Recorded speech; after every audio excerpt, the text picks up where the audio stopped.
हैं please comment कर दें। जो साथी जुड़ चुके हैं अन्य साथियों को क्लास को शेयर कर दे भाई। आज अपने पास में टेक्निकल टीम पास में नहीं है, तो हम ही टेक्निकल टीम बने हुए साथियों, जल्दी से शुरू हो जाओ ताकि आज अपन चंबल नदी घाटी परियोजना उसका शुभारंभ करें।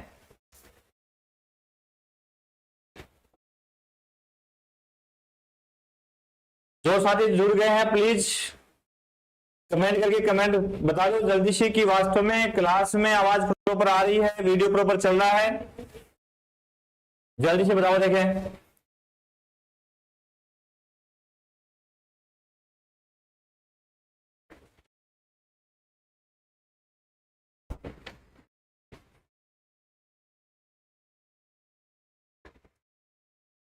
तो आज अपन किसकी बात करेंगे? मुख्य रूप से आज अपना टॉपिक रहेगा राजस्थान में सिंचाई परियोजना, तो अपने शुरू कर ही रखा है, और अपन बात करेंगे राजस्थान में आज चंबल नदी घाटी परियोजना जो अपनी है उस पर, चंबल परियोजना पर अपन विस्तार से आज अपन चर्चा करेंगे भाई। ठीक है,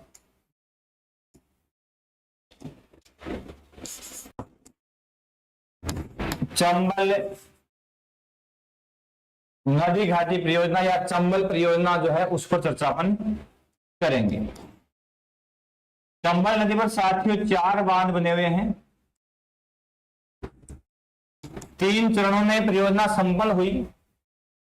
मध्य प्रदेश और राजस्थान की संयुक्त परियोजना मुख्य रूप से मानी जाती है। ठीक है ना, तो इस पर अपन चर्चा करेंगे। जो साथी जुड़ चुके हैं प्लीज क्लास को शेयर कर दो, अन्य साथियों को क्लास से जोड़ दो भाई। देखें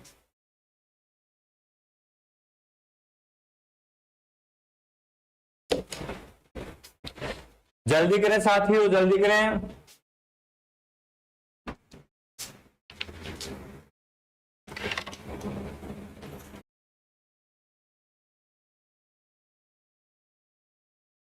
चलो भाई आ जाओ, चंबल नदी घाटी परियोजना, तो इस पर अपन चर्चा शुरू कर दें। चलो जी, चंबल परियोजना राजस्थान में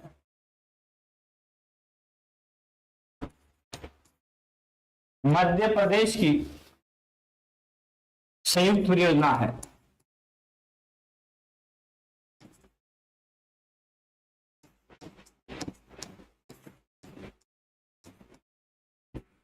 इस परियोजना में साथियों मुख्य रूप से 4 बांध बने हुए हैं। कमेंट एक भी नहीं है, क्या बात हुई भाई? आज कमेंट एक भी नहीं आया है, क्या साथी जुड़े नहीं? क्या राजस्थान व मध्य प्रदेश का, राजस्थान व मध्य प्रदेश का 50:50 का अनुपात है। इसमें जो साझा है सिंचाई और खर्चे का जो अनुपात है 50:50, दोनों राज्यों का इसके अंदर अनुपात है साथियों। 50-50 कॉम्बिनेशन से यह परियोजना मुख्य रूप से है शुरू की गई है, और चंबल नदी पर ही 1900 यह परियोजना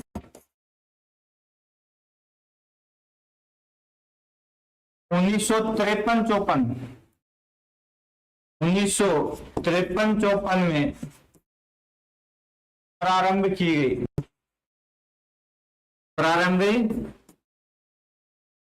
गई। ठीक है ना। इस परियोजना का उद्देश्य, Pinky Jatni good evening, welcome Pinky. Narendra Bhadu good evening, welcome साथी। प्लीज अन्य साथियों को भी जोड़ दो जल्दी से भाई। ठीक है ना, तो इस बात की बात कर रहे हैं अपन चंबल परियोजना की साथियों। ये परियोजना जो है 3 चरणों में पूरी हुई। यह परियोजना 3 चरणों में पूरी होती है।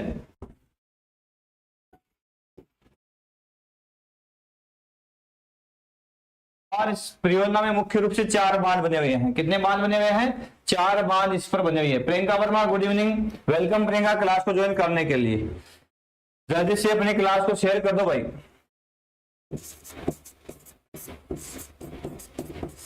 इस परियोजना में चंबल पर चंबल पर कितने बांध है साथियों? 4 बांध बने हुए हैं।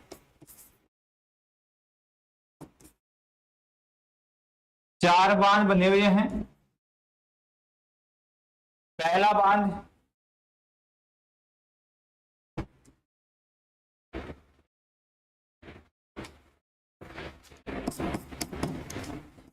गांधी सागर,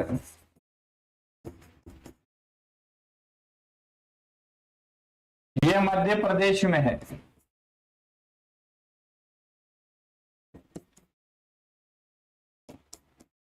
इसके अलावा राणा प्रताप सागर, 3 बांध साथियों अपने राजस्थान के अंदर है। यह चित्तौड़ में है। इसके अलावा साथियों 3 नंबर का बांध जो है मुख्य रूप से जवाहर सागर,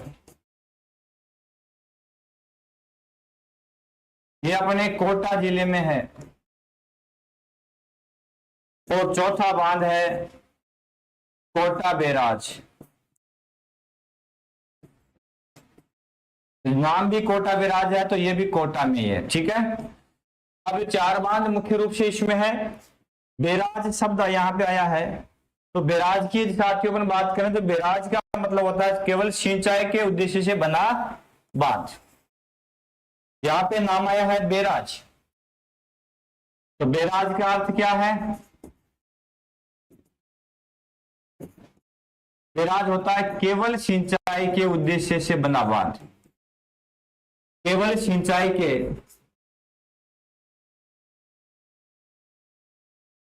उद्देश्य से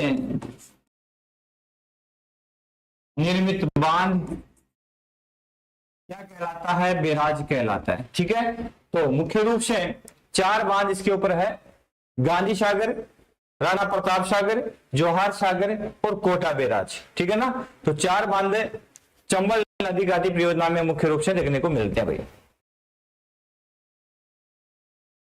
किस नदी पर यह बांध है? तो यहां से साथियों साथ साथ में आप नोट करते चलें और जल्दी से क्लास को अपने साथियों को शेयर भी कर दो भाई। शेयर करोगे तो ही क्लास आगे बढ़ेगी, वरना फायदा नहीं होगा क्लास का। बड़ी विकट परिस्थिति हम क्लास बना रहे हैं साथियों आपके लिए। कुछ पारिवारिक जिम्मेदारियां, कुछ मजबूरियां होते हुए भी हम टाइम आपके लिए निकाले हैं, तो आपकी ड्यूटी बनती है कि अपने चैनल को ज्यादा से ज्यादा सपोर्ट करें, साथियों तक क्लास को फैलाएं, ताकि जो क्लास है अधिक से अधिक लोगों तक पहुंच सके। कुछ मजबूरियां हो जाती है जिसकी वजह से कभी कभार क्लास 1-2 रोज के लिए मजबूरी में रुकना पड़ जाता है, तो उसके लिए आप नागों का नाग, हेलो वेलकम, नागौर की धरा से सिक्कर की धरा पर हार्दिक स्वागत है भाई थारो। क्या हाल चाल है? ठीक ठाक है भाई? पूर्ण फौजी ब्लॉग्स देवभूमि हिमाचल की धरा से आप आए हैं सर, आपका भी हार्दिक स्वागत है। तो कुछ मजबूरियां हैं, उसके लिए 2 लाइन आपके समक्ष। गलतियों से जुदा तू भी नहीं मैं भी नहीं, दोनों इंसान है खुदा तू भी नहीं मैं भी नहीं, तू मुझे और मैं तुझे इल्जाम देते हैं मगर, तू मुझे और मैं तुझे इल्जाम देते हैं मगर, अपने अंदर झांकता तू भी नहीं और मैं भी नहीं। गलत फहमियों में ने कर दी दोनों में पैदा, गलत फहमियों ने कर दी दोनों में पैदा दूरियां, वरना बुरा तू भी नहीं और मैं भी नहीं। तो ये सब समय समय की बात है। तो अच्छा समय आता है, और ये अच्छा समय आपके लिए है कि आज आपके समक्ष YouTube पर बिना किसी फीस के संपूर्ण जो सिलेबस है आपको करवाया जा रहा है, ये आपके लिए उचित समय है। मनीषा मीना वेलकम, जय श्री महाकाल। मनीषा हार्दिक स्वागत आप सभी का। सभी साथियों का हार्दिक स्वागत है। प्लीज क्लास को शेयर कर दो भाई। चलो भाई, तो पहला चरण शुरू करते हैं साथियों। इसमें 2 बांध बने थे, गांधी सागर और कोटा बैराज। चंबल परियोजना का प्रथम चरण, चंबल नदी परियोजना जो है उसका प्रथम चरण,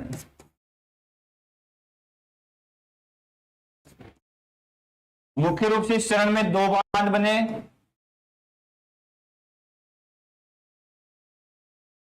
प्रथम चरण में 2 बांध बने साथियों। एक का नाम गांधी सागर, जो कि मुख्य रूप से कहां पे है, मध्य प्रदेश के अंदर बना हुआ, ठीक है ना। और दूसरा जो बैराज की बात की थी, बैराज का मतलब होता है केवल सिंचाई के लिए बनाया गया बांध। तो दूसरा कौन सा हो गया, कोटा बैराज, और ये कोटा के अंदर है। 2 बांध मुख्य रूप से प्रथम चरण में बनाए गए थे। बूंदी से मनीषा मीना, वेलकम मनीषा। बूंदी से हार्दिक स्वागत है सीकर की धरा पर आपका भी।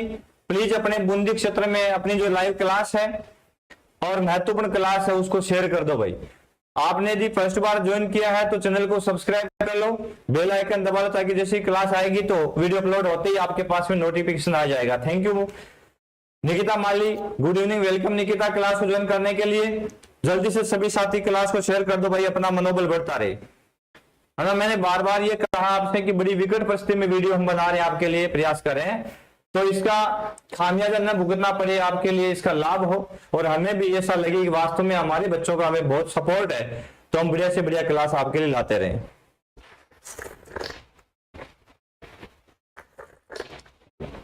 चाय की चुस्की के लिए सभी साथियों का हार्दिक स्वागत है भाई। आइए चाय की चुस्की के लिए भी। पहला बांध गांधी सागर,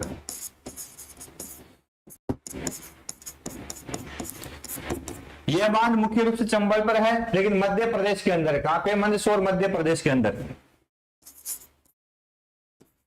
यह बांध मंदसौर मध्य प्रदेश में बना हुआ, चंबल नदी पर बना हुआ है। यहां चंबल 2 पठारों के मध्य से गुजरती है साथियों। 2 पठारों के मध्य से चंबल का प्रवाह यहां से होता है, तो उन पठारों को मैं सामने बंद बना करके उसको रोक दिया गया, रोक करके ये बांध का निर्माण है मुख्य रूप से कर दिया गया, ठीक है ना। तो 2 पठारों के मध्य चंबल गुजरती है। यहां पर 2 पठार, रामपुरा और भानपुरा,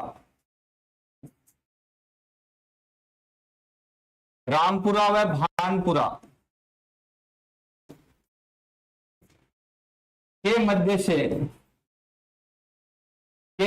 से चंबल नदी यहां प्रवाहित होती है,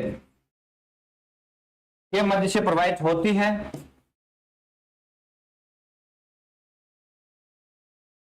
ठीक है ना। यहां पर बांध बना दिया गया, बांध बनाया गया, इन दोनों के बीच में बांध बना करके इसको रोक दिया गया, ठीक है ना। Rana Pratap Agarwal, thank you. मनीषा मीना, पिंकी जाट, निक,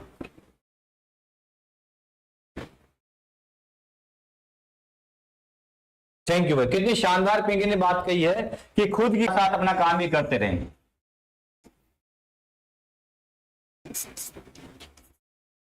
ये जो बांध है साथियों,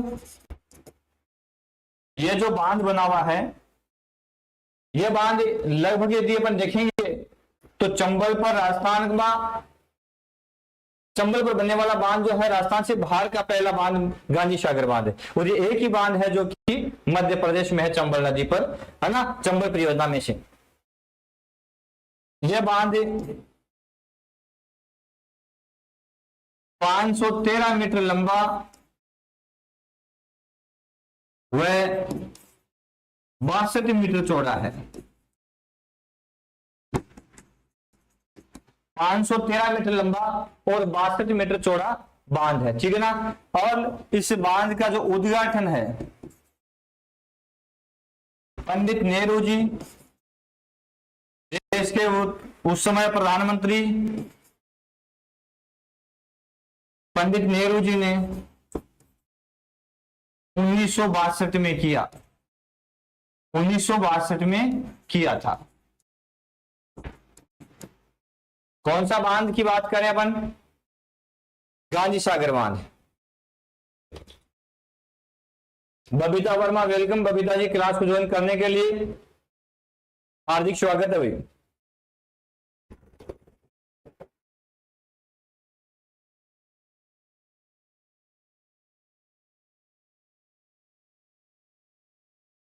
सभी साथियों का बहुत बहुत धन्यवाद।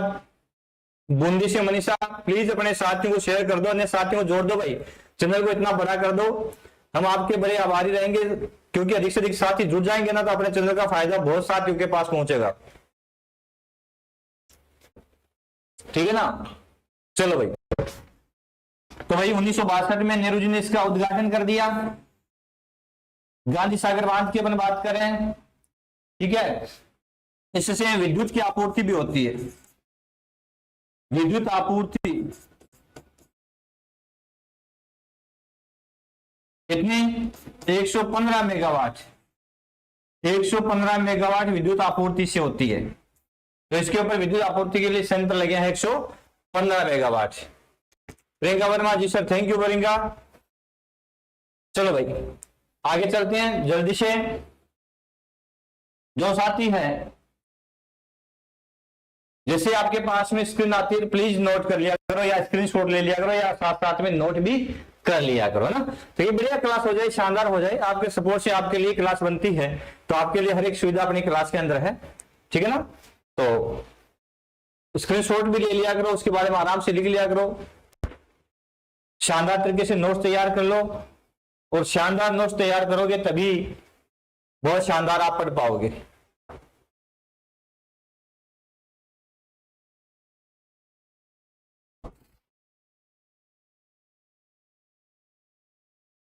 क्लास प्रॉपर चल रही है साथियों? अपने वॉइस में कोई दिक्कत नहीं है? चलो भाई, अगला है दूसरा बांध, 2 नंबर का बांध जो है कोटा बैराज। 2 नंबर का बांध कौन सा है इस बांध में? कोटा बैराज। 1960 में निर्मित कोटा में बना हुआ बांध, केवल सिंचाई के लिए। बैराज केवल सिंचाई के लिए,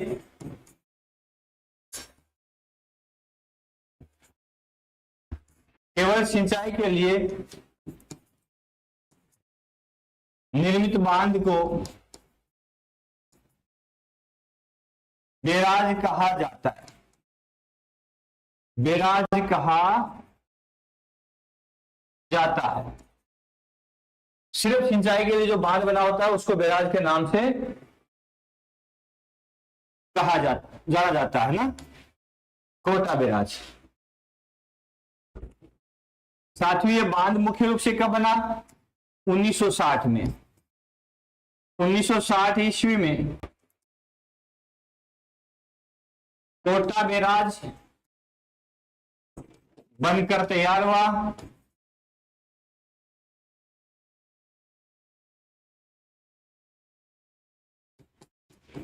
उन्नीस सौ 60 में बनकर के तैयार हो गया और लगभग 438 मीटर लंबा और 42 मीटर ऊंचा बांध ये माना जाता है। लंबा 438 मीटर लंबा और चौड़ा कितना है? 42 मीटर चौड़ा। इसकी एक विशेषता है साथियों, और विशेषता मैं बता दूं कि इसकी विशेषता क्या है। इस बांध का कैचमेंट एरिया कह दो, चाहे जितनी दूर में सिंचाई होती है, जितनी दूर में पानी पहुंचता है उसको कैचमेंट एरिया कह दो, चाहे इसका बांध से लाभान्वित एरिया कह दो ना, सबसे बड़ा है ना। तो इस बांध का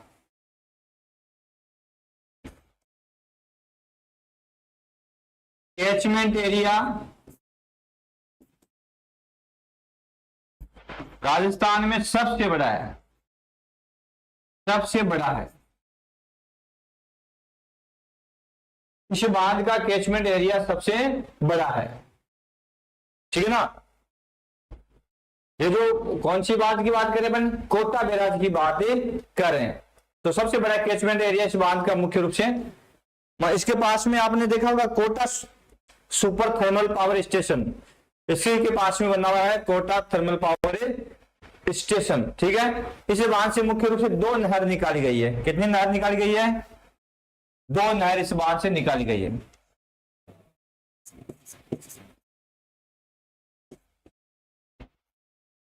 इस बांध से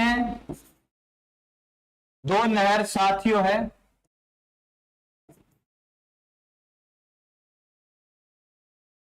निकाली गई है।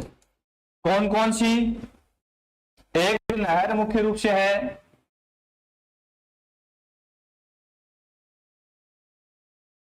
दाई नहर और दूसरी नहर है बाई नहर। दाई किनारे से निकाली गई नहर और दूसरी बाएं किनारे से निकाली गई नहर। क्योंकि ये जो बांध मुख्य रूप से है, इसके दोनों छोर 2 किनारे हैं, एक दाएं किनारा एक बाएं किनारा। अब किस ओर दाया किस ओर बाया है? तो मुख्य रूप से अपन नदी का प्रवाह जिस ओर होता है ना, उस ओर नदी का प्रवाह होता है, उसके और यदि अपन मुख कर लेते हैं तो उसके अनुसार अपन राइट हैंड है वो दाया हो जाएगा और लेफ्ट हैंड है वो बाया हो जाएगा। ठीक है ना, इस प्रकार से दाया और बाया किनारा पुकारा जाता है भाई। क्या हुआ भाई? कुछ ही समय में कुछ साथी है वो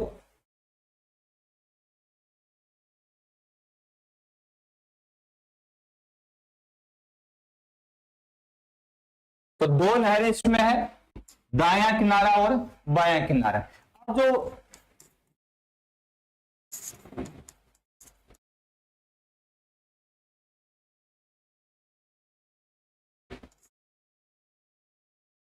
बाई नहर है, उस बाई नहर का मुख्य रूप से लाभ कहां कहां मिलता है? ठीक है ना, तो बाई नहर की अपन बात करें तो कौन सा हो गया अपना? बूंदी की साइड में, राजस्थान की साइड वाला भाग हो गया। तो मुख्य रूप से इससे कोटा और बूंदी जो है लाभान्वित है। तो इस नहर का लाभ, इस नहर का लाभ कोटा व बूंदी जिलों में, कोटा व बूंदी जिलों में मिलता है। केशोराय पाटन बूंदी ना, केशोराय पाटन बूंदी और लाडपुरा तहसील कोटा। तो कोटा और बूंदी में मुख्य रूप से लाभ प्राप्त होता है। दूसरा है अपना दाई नहर। इस नहर का लाभ, इस नहर का लाभ कोटा में तो है ही है मुख्य रूप से, है ना। उसके बाद में आगे कौन सा आ गया? बारा, और फिर आ गया मध्य प्रदेश। कोटा, बारा व मध्य प्रदेश स्टेट व मध्य प्रदेश को मिलता है। कोटा, बारा 2 जिले हो गए साथियों, और उसके बाद में एक स्टेट हो गया मध्य प्रदेश। तो कोटा, बारा और मध्य प्रदेश को किस भाग की? दाई नहर का लाभ मिलता है मुख्य रूप से कोटा, बारा और मध्य प्रदेश। और बाई नहर का लाभ मिलता है कोटा और बूंदी को। यदि इसका डायग्राम कुछ अपन देखेंगे, है ना, तो चंबल नदी मुख्य रूप से राजस्थान के अंदर किस प्रकार से प्रवाहित होती है?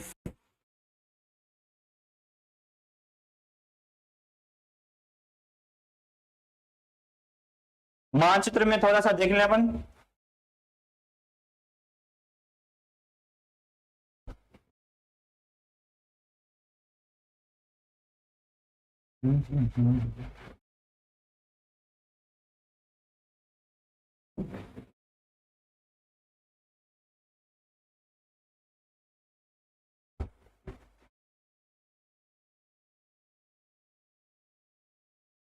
ये राजस्थान का अपना मानचित्र है, और इस मानचित्र में अपन यदि बात करें हैं किसकी?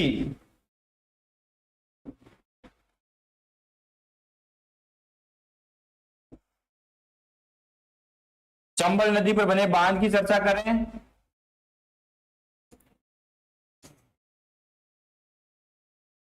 चलो भाई, तो यहां पे चंबल नदी पर बने बांध की पर चर्चा करें तो देखो भाई, यह चंबल नदी मुख्य रूप से निकल रही है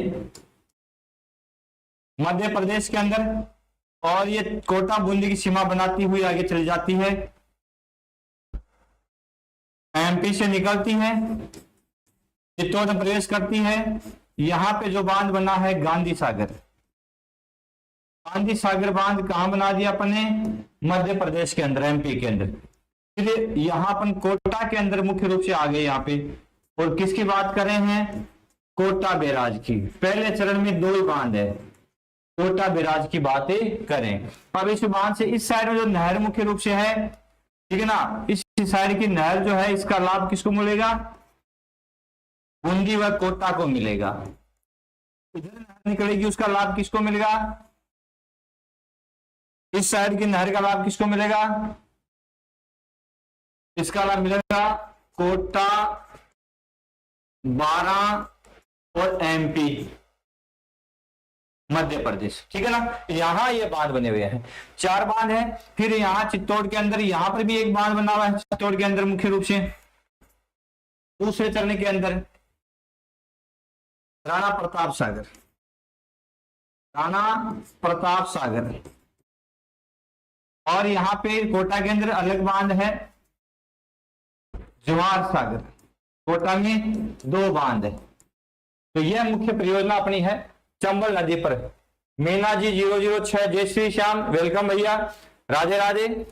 सभी साथी जल्दी से क्लास को शेयर करते रहो भाई, अन्य साथियों को जोड़ते रहो ताकि क्लास जो है वो फैंटास्टिक हो जाए, आपके सहयोग से होगी भाई। तो यहाँ 2 बात, पहले चरण की बात की अपन ने, गांधी सागर और कोटा बैराज की चर्चा अपन ने शुरू कर रखी है। 2 नहर निकाल दी, बाई और दाई। बाई नहर से अपन ने लाभान्वित कर दिया कोटा बूंदी को, दाई नहर से कोटा, बारां और मध्य प्रदेश को लाभ प्राप्त होता है, ठीक है। अब मुख्य रूप से देखो, इस नहर के ऊपर 8 लिफ्ट नहरें, कौन सी, दाई ओर की जो नहर है उस पर 8 लिफ्ट नहरें निकाली गई है। दाई नहर जो है उसके ऊपर कितनी लिफ्ट नहरें हैं, 8 लिफ्ट नहरें।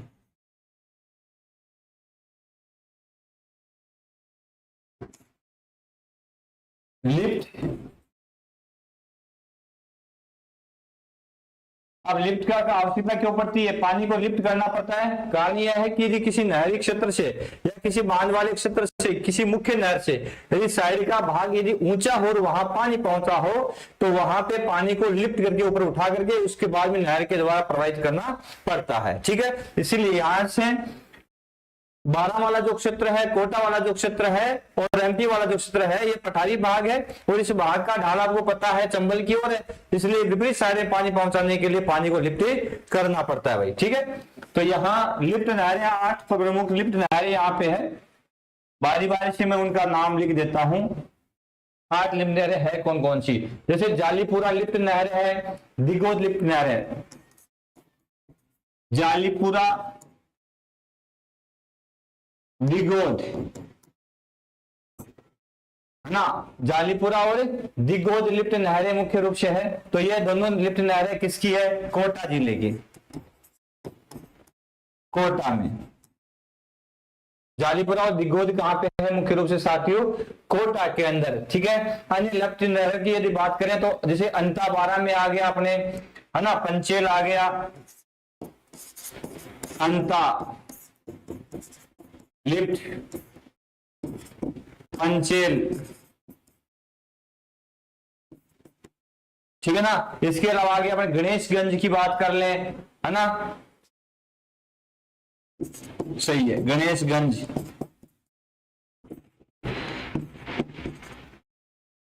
इसके अलावा अपन सोरखंड की बात कर लें, इसके अलावा आगे अपनी कचारी जो लिफ्ट नहर है उसकी बात कर लें, ठीक है।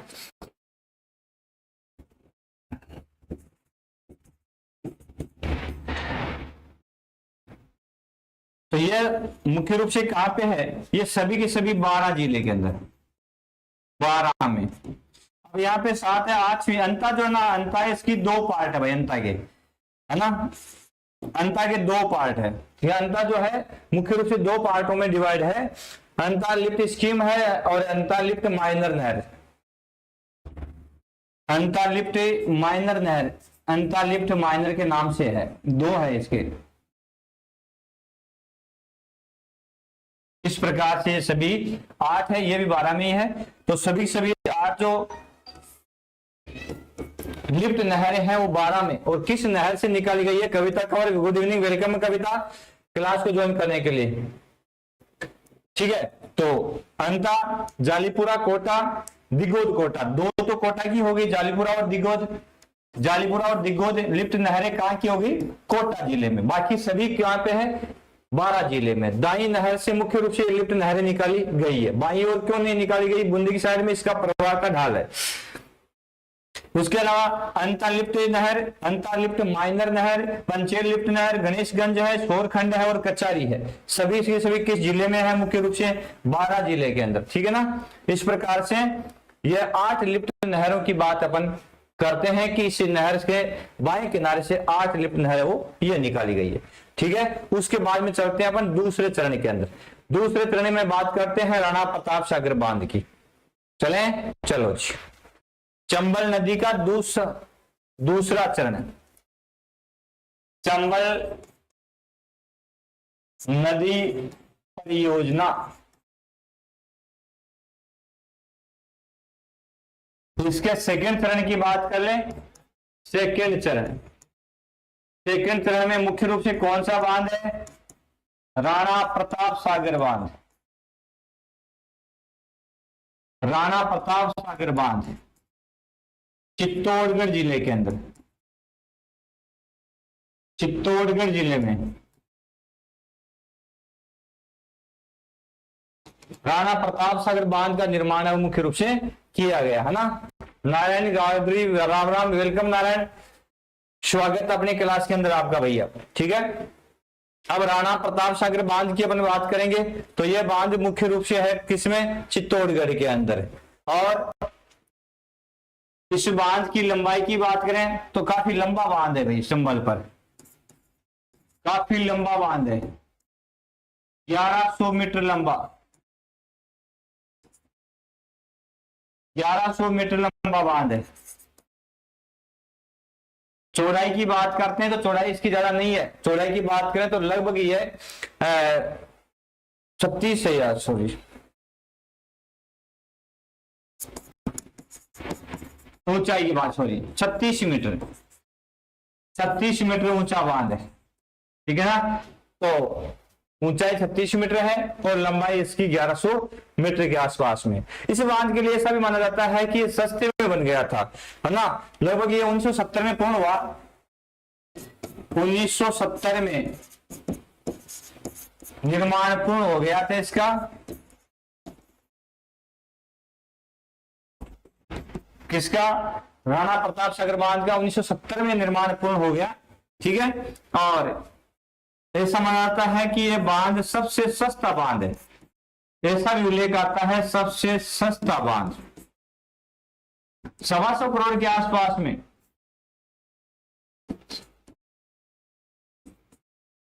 इसका खर्चा ना काफी कम आया था, 125 करोड़ के आसपास में इसका खर्चा आया था, तो इसीलिए सबसे सस्ता बांध है उसके रूप में इसको स्वीकार किया जाता है। ठीक है ना। और काफी बड़ा बांध है भाई राजस्थान का, बहाव क्षमता भी काफी ज्यादा इसकी है। सुरेश कुमार सर, आपका कोर्स लेना है।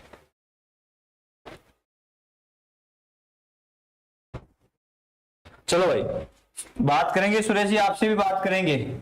आप देखो भाई इसकी अन्य विशेषता क्या है? अन्य विशेषता मुख्य रूप से है भराव क्षमता में, भराव क्षमता में राजस्थान का सबसे बड़ा बांध है। सबसे बड़ा बांध कौन सा है? राणा प्रताप सागर। भराव क्षमता में सबसे बड़ा बांध है राणा प्रताप सागर को माना जाता है। यहाँ पे विद्युत आपूर्ति भी यहाँ पे होती है साथियों। ठीक है ना। और वो मुख्य रूप से यहाँ पे 4 इकाइयां लगी हुई है। विद्युत आपूर्ति की बात करेंगे विद्युत आपूर्ति, तो 43 इंटू 4 इकाई यहाँ पे 43 मेगावाट की एक इकाई है, 4 इकाई यहाँ पे लगी हुई है, ठीक है ना। तो मुख्य रूप से कितनी हो गई, 12 6 16 1 17, 172 मेगावाट के आसपास में विद्युत आपूर्ति से होती है। 172 मेगावाट इससे विद्युत की आपूर्ति भी होती है, ठीक है ना। तो यह था अपना मुख्य रूप से बांध कौन सा है, चंबल परियोजना पर राणा प्रताप सागर बांध। किसकी बात की अपने, दूसरे चरण में, किस चरण में, सेकंड चरण के अंदर राणा प्रताप सागर बांध, ठीक है। तीसरे चरण में चलते हैं साथियों, तीसरा चरण अब अपना बचा है जवाहर सागर बांध कोटा के अंदर, तीसरा चरण, थर्ड चरण, बांध अपना है जवाहर सागर,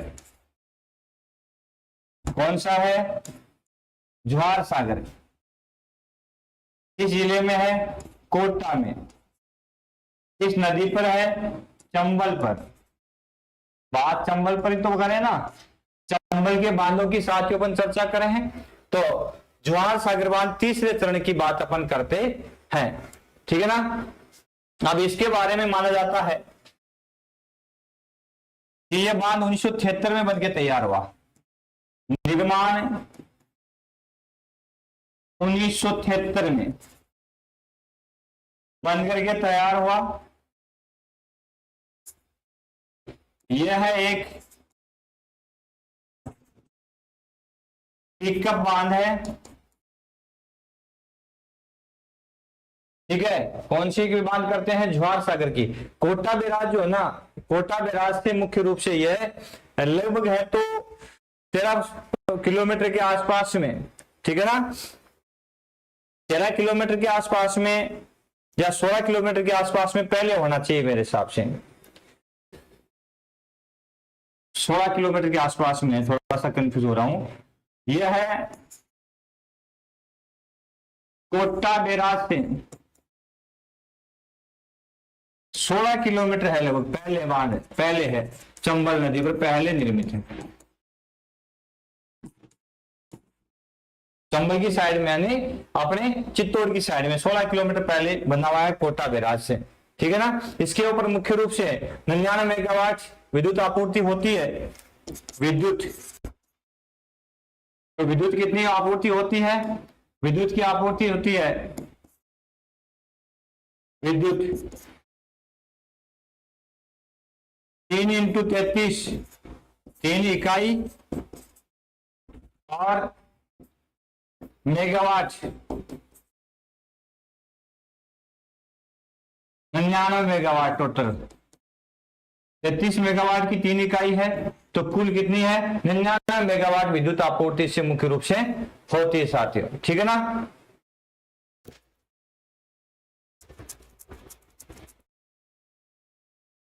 तो यह काफी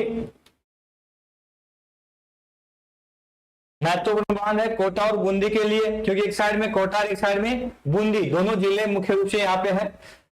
धीरू चौधरी वेलकम, धीरू। अब इसकी लंबाई चौड़ाई की बात भी कर लेते हैं, भाई ये भूल गया ना, लंबाई चौड़ाई इस बांध की बात कर लेते हैं। तो लंबाई चौड़ाई इस बांध की है 440 मीटर लंबा,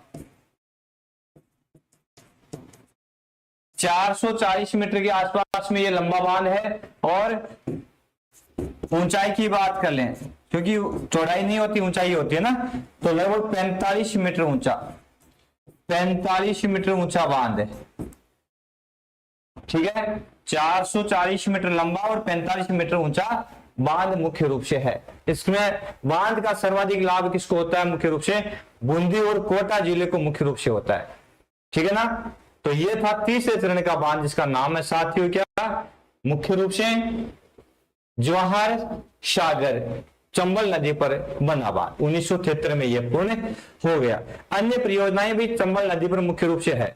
अन्य परियोजनाओं के अंदर कौन कौन सी परियोजनाएं चंबल नदी पर बांधों के अलावा है, जैसे कि पीपलदा लिफ्ट परियोजना एक सवाई माधोपुर की है ना, चंबल नदी की अन्य परियोजनाएं है पिपलदा लिफ्ट परियोजना।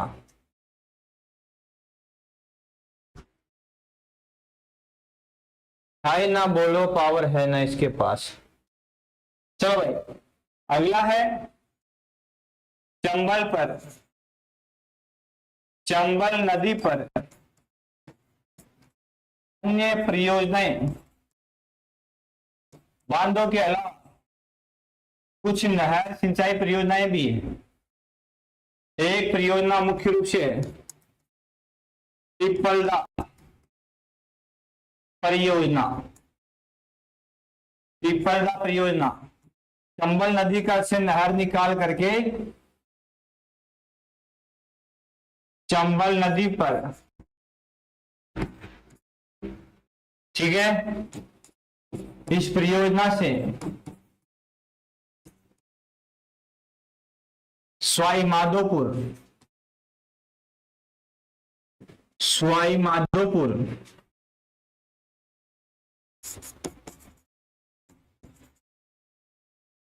की खंडार, खंडार ही होनी चाहिए, सवाई माधोपुर की खंडार, ठीक है ना, और तहसील को पेयजल और सिंचाई दी गई है, ठीक है ना। खंडार तहसील को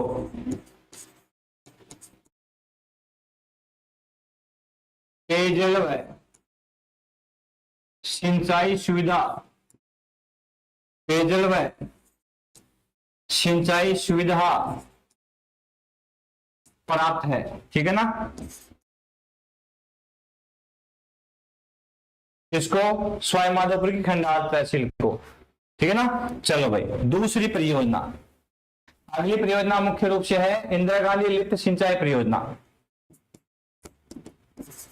नाम इंदिरा गांधी आया है,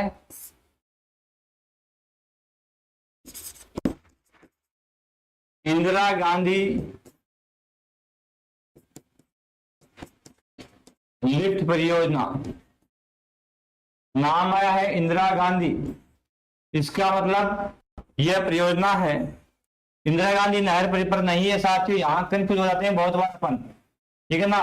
तो यह चंबल नदी की प्रमुख परियोजना है और किसकी है, करौली गांव की है, ठीक है ना, करौली गांव की है।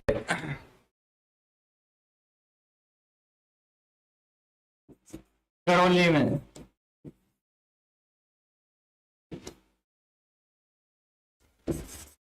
चंबल के पानी को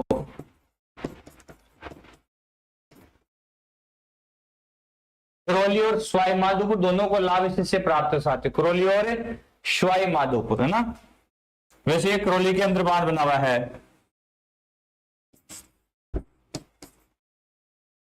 करौली व सवाई माधोपुर को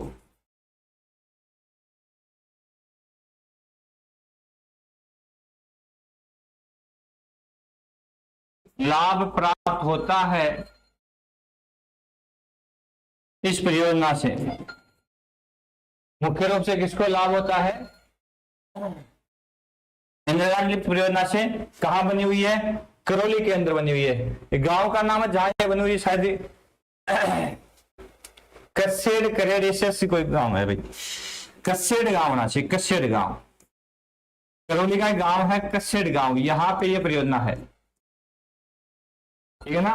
करौली के कसेड़ गांव में मुख्य रूप से ये परियोजना वो बनी हुई है। तो ये थी अपनी करौली पर मुख्य रूप से अन्य सिंचाई परियोजना। कुछ परियोजनाएं जो है वो चंबल नदी पर है, जो वास्तव में दिनवादिन है, जैसे कि धौलपुर लिफ्ट परियोजना। धौलपुर लिफ्ट परियोजना 2022 तक पूर्ण होना था, इसके बारे में धौलपुर लिफ्ट परियोजना, धौलपुर लिफ्ट परियोजना, ठीक है ना, यह निर्माणाधीन है।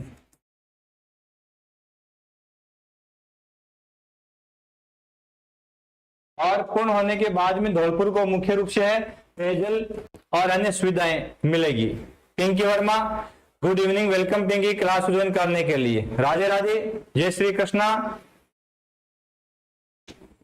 तो सभी साथियों का हार्दिक स्वागत है जो साथी जुड़े हुए हैं। अन्य और प्रस्तावित कौन सी है, काली तीर लिफ्ट परियोजना कौन सी है, धौलपुर में एक है काली तीर, काली तीर लिफ्ट परियोजना, ये भी कहां पे साथियों, धौलपुर में। ये प्रस्तावित है, ये निर्माणाधीन है। धौलपुर लिफ्ट परियोजना निर्माणाधीन है, काली तीर लिफ्ट परियोजना है प्रस्तावित है।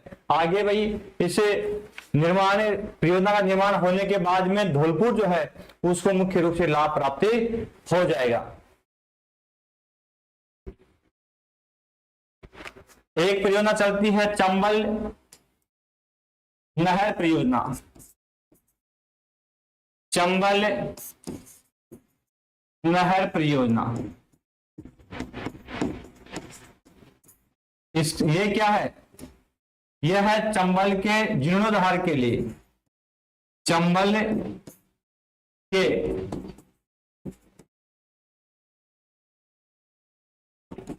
जीर्णोद्धार के लिए, चंबल नदी के जीर्णोद्धार के लिए परियोजना नाबार्ड के सहयोग से, नाबार्ड के सहयोग से संचालित परियोजना। यानी चंबल नदी है, क्योंकि आपको पता है विभिन्न प्रकार की बांध परियोजना में समस्याएं आती है तो वापिस इनका जीर्णोद्धार करना पड़ता है। तो जो चंबल नहर परियोजना के नाबार्ड के सहयोग से चलाई गई है, जिसका उद्देश्य है मुख्य रूप से चंबल नदी है उसका वापिस जीर्णोद्धार किया जाए, ठीक है ना। और एक परियोजना चलती है तो राजाड़ परियोजना, एक परियोजना और है राजाड़ परियोजना, राजाड़ परियोजना।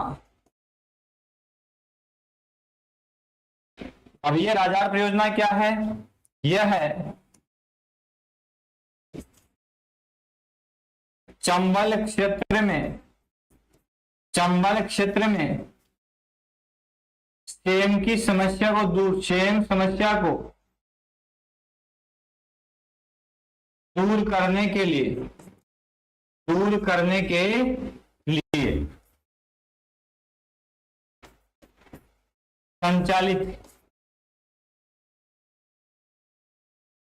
अब सेम समस्या क्या होती है, थोड़ा सा इसको भी एक्सप्लेन कर दूं मैं। सेम एक नई समस्या आपके समक्ष आई है, सेम समस्या।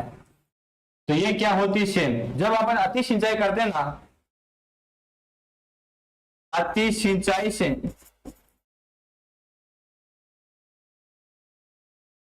जल पलावन की समस्या, जल पलावन समस्या। अब ये क्या होता है जल पलावन, जैसे अपन खेत के अंदर अपने क्या किया, पानी भर दिया और सिंचाई कर दी, ठीक है ना। अब ये पानी कहां चला गया, चट्टानों में चला गया। अब चट्टानों के अंदर पानी ग्रहण करने की कैपेसिटी निश्चित है, पानी कहां चला गया, सेलों में। तो सेलों में पानी ग्रहण करने की कैपेसिटी क्या है, निश्चित है साथियों, ठीक है ना। अब ये पानी है, चट्टानें जब संपूरित हो जाती है, जब सेल संपूरित हो जाती है पानी से, सेल संपूरित, संपूरित का मतलब समझते हो, तृप्त हो जाती है, पूर्णतः है, पानी से भर जाती है, उसके आगे पानी ग्रहण करने की उनकी कैपेसिटी नहीं होती, तो वो पानी फिर क्या आता है, धरातल के ऊपर आ जाता है। वो धरातल के ऊपर जो पानी आ जाता है ना, यह धरातल के ऊपर पानी आ जाता है, धरातल पर पानी दिखाई देने लग जाता है। अब खेत पूरा पानी से भर जाता है, खेत में पानी पानी हो जाता है, खेत पानी पानी हो जाना, शर्मिंदा नहीं होना। कहीं मुहावरा बना लो कि खेत पानी पानी हो जाना, यानी शर्मिंदा, ऐसा नहीं है। खेत में पानी भर जाता है, धरातल के ऊपरी शेल पर पानी भर जाता है, इससे खेत में दलदल में कन्वर्ट हो जाता है। इस तरह की जो समस्या आती है उसको अपन कहते हैं सेम की समस्या। क्या कहते हैं, जल पलावन या सेम की समस्या। मुख्य रूप से इस समस्या से अपने चंबल के क्षेत्र जो है वहां तो है ही है सर्वाधिक प्रभावित, इस समस्या से सर्वाधिक प्रभावित, सर्वाधिक प्रभाव जो है आपको कहां मिलेगा पता है, गंगानगर, हनुमानगढ़ जिलों के अंदर, यहां पे सेम की समस्या खूब दिखाई देगी, ठीक है ना। इंदिरा गांधी नहर परियोजना जो है उसके कारण यहाँ पानी की जो आवक है, वो सिंचाई का जो तरीका है, गहन सिंचाई जो होती है नहरों से, तो यहाँ पे सर्वाधिक है। भारत में यदि अपन बात करेंगे तो पंजाब हरियाणा इस समस्या से भारत के अंदर, भारत में कौन से राज्य प्रभावित है, तो भारत में पंजाब, हरियाणा, वह पश्चिमी उत्तर प्रदेश, वह पश्चिमी उत्तर प्रदेश, यह सर्वाधिक प्रभावित है सेम की समस्या से भारत के अंदर। ठीक है ना, पंजाब, हरियाणा और पश्चिमी उत्तर प्रदेश सर्वाधिक प्रभावित है सेम की समस्या से। तो यह थी अपनी चंबल नदी घाटी परियोजना।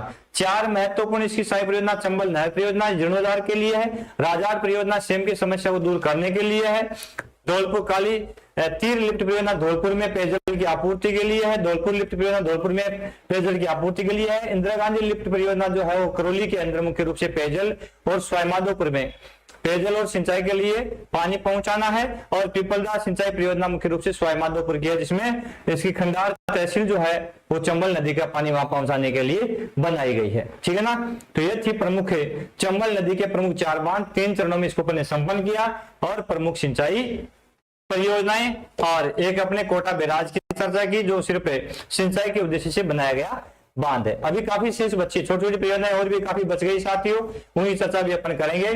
जैसे कोटा में सिंचाई परियोजना है, तकली है ना, इसके अलावा अन्य सिंचाई परियोजना की है जिसकी बात अपन करेंगे, सावन भादो कोटा की है, चाकन है, गड़दा है, गुडा है, बेंथली है, विलास है, दंदरी है, लासी है। तो खूब सारी परियोजनाएं भी छोटी छोटी परियोजनाएं है, किस जिले में कौन सी है, किस नदी पर है, छोटी छोटी जानकारी है। अगले वीडियो के अंदर अपन एक बनाएंगे, इसमें अब संपूर्ण परियोजना को क्लियर कर देंगे।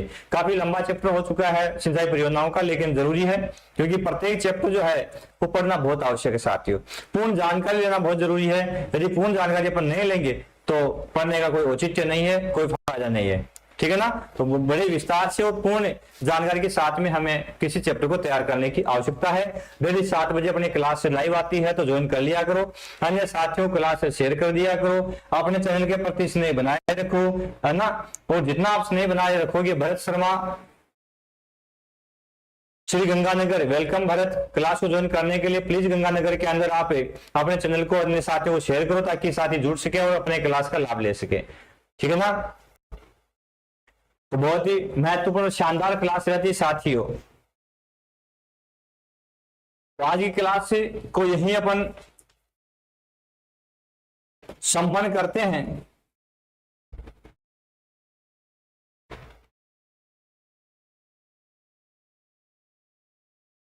आज की क्लास को यहीं अपन संपन्न करते हैं। 2 पंक्तियों के साथ में कुछ उत्साहवर्धक 2 पंक्तियां मैं देखता हूं आपके लिए।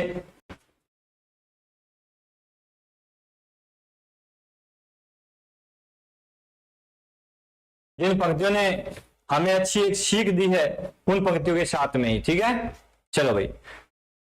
लिखो तो पैगाम ऐसा लिखो कलम भी रोने को मजबूर हो जाए। लिखो तो पैगाम ऐसा लिखो कलम भी रोने को मजबूर हो जाए। हर लफ्ज में दर्द इतना भर दो, हर लफ्ज में दर्द इतना भर दो कि पढ़ने वाला याद करने को मजबूर हो जाए। पढ़ने वाला याद करने को मजबूर हो जाए। कश्ती का तूफान से गुजर सकती है, बुझी हुई समा फिर से जल सकती है। हौसले मत हार इरादे मत बदल ए मुसाफिर, हौसले मत हार इरादे मत बदल ए मुसाफिर, तेरी किस्मत कभी भी बदल सकती है। इसलिए आपकी किस्मत कुछ भी नहीं साथ, किस्मत आप खुद लिखने वाले हो। सदैव अपने लक्ष्य के लिए अडिग रहें, मेहनत करें, प्रयास करें, आगे बढ़ें और अपने मंजिल को अवश्य प्राप्त करें। हम आपकी भरपूर कोशिश करेंगे, भरपूर सहयोग करेंगे। हमारा उद्देश्य आपके लिए, आपको सक्सेस करने के लिए भरपूर सहयोग करने का ही है। तो पुनः एक बार सभी साथियों का बहुत बहुत धन्यवाद आज की क्लास से जुड़ने के लिए। डेली 7 से 8 और 9:30 से 10:30 MCQ सीरीज अपन चलती है, उस सीरीज में भी सभी साथी जुड़े और क्लास का फायदा लें। तो सभी साथियों का बहुत बहुत धन्यवाद। जय हिंद, जय भारत। थैंक यू साथियों।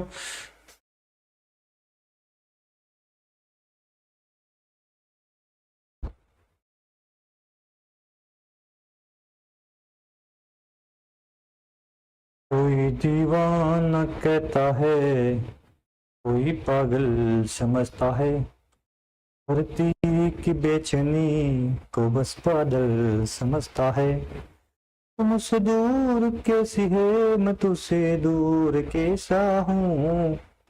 ये मेरा दिल समझता है या तेरा दिल समझता है, ये तेरा दिल समझता है या मेरा दिल समझता है।